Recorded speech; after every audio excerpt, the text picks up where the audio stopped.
Tuna jumla ya shilingi bilioni 5.2 ambazo zimelekwa na serikali ya awamu ya sita Daktari Samia Suluhu Hassan kwa ajili ya utekelezaji wa miradi katika wilaya ya Nyasa. Tunayo miradi ambayo imekamilika mpaka sasa hivi takribani 10. Kwa jumla ya miradi ni 70.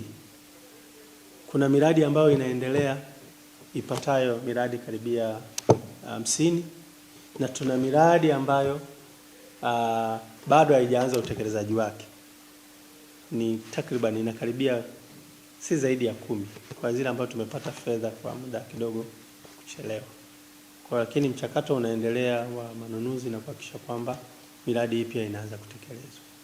Kwa hiyo tunaendelea na kazi hiyo. Tuna kazi kubwa kwa sababu miradi hiyo ni mingi kama nilivyotaja. Tunayo 70 kwa thamani ya fedha bilioni 5 na milioni 200. Kwa hiyo ni fedha nyingi tulizo nazo kwa ajili ya utekelezaji wa miradi, na hiyo miradi iko kwenye hatua mbalimbali, na ni miradi iko kwenye sekta mbalimbali: sekta ya elimu, sekta ya afya, tuna sekta ya kilimo hususan kwenye umwagiliaji. Tuna zaidi ya bilioni 4 karibia hapo Lundo, skimu ya umwagiliaji kwa ajili ya kilimo cha zao la mpunga.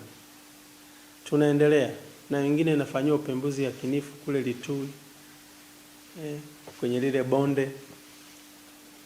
Kwa hiyo tunayo hiyo miradi inaendelea, tunaendelea kusimamia utekelezaji wake na ufuatiliaji wa hiyo miradi basi kwamba ikamilike kwa wakati, tukizingatia pia na thamani ya fedha kwenye miradi hii, ili kwamba wananchi wetu waweze kupata huduma ambayo imetarajiwa, huduma nzuri, na wafurahie maisha katika nchi yao, na wafurahie serikali yao ambayo ni ya awamu ya sita inayoongozwa na Daktari Samia Suluhu Hassan.